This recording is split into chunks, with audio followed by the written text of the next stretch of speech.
আজ হলো মঙ্গলবার, আর তোমরা সবাই জানো শনি মঙ্গলবারে আমি মাকে নতুন করে খুঁজে পাই মায়ের মধ্যে।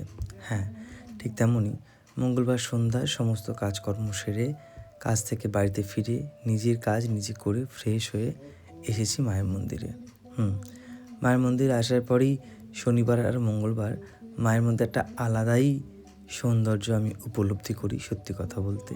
তো যাই হোক, সেই সব রেখে আমি বাবার থেকে একটা জবার মালা, বাবাকে বললাম একটা চটি মালা করে দিতে, মানে পাশাপাশি ফুলগুলো রেখে মালা যেগুলো হয় একটু চওড়া। বা বললো এখন তো জবা ফুল ঠিকঠাক ফুটছে না, তাই এরকম মালায় নিয়ে যা।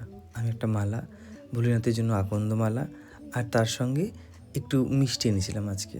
ইচ্ছে হচ্ছিল মাকে ওই ননেল গুড় না খেজুর গুড়ের মিষ্টি খাওয়াতে। তো যাই হোক, সেই সব দিয়ে মাকে আজকে ভোগ হিসাবে দিয়েছিলাম একটু ফল আর একটু মিষ্টি।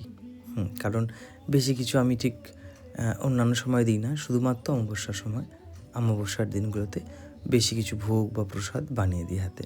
তো আজকে যে কথা তোমাদেরকে বলবো সেটা হলো যে হঠাৎই একজনের SMS পাই আমি যে যদি আমি মায়ের জন্য কিছু পাঠাই সেটা কি গ্রহণ করা হবে। উনি নাকি খুব ডিপ্রেশনে চলে গিয়েছিলেন। কিছুদিন পরে মায়ের ভিডিও দয়াময়ী মায়ের অনেক ভিডিও দেখেছেন, তারপরে দেখে নাকি উনি ডিপ্রেশন থেকে বেরিয়ে এসেছেন। সেটা ওনার কথা। তো যাই হোক, উনি হঠাৎই আমাকে আমার গুগল পে বা ফোনপের নাম্বার চায় এবং ওনার যতটুকু মনে হয় ততটুকু মাকে প্রণাম হিসাবে পাঠায়। এটা একটা অলৌকিক ঘটনা, আমি জানিও না এটা। সুদূর আসাম থেকে উনি আমাকে পাঠিয়েছেন। তো যাই হোক, আর আজকে সন্ধ্যায় আমার এক বৌদি এসেছিলো। সে মায়ের জন্য অনেক ফল, সঙ্গে মাকে যে প্রদীপ দেখানো হয় তার যে ঘি মাখানো অনেক বলতে, এবং বিভিন্ন ধরনের টুকটাক জিনিস মাকে গিফট করে গেছে।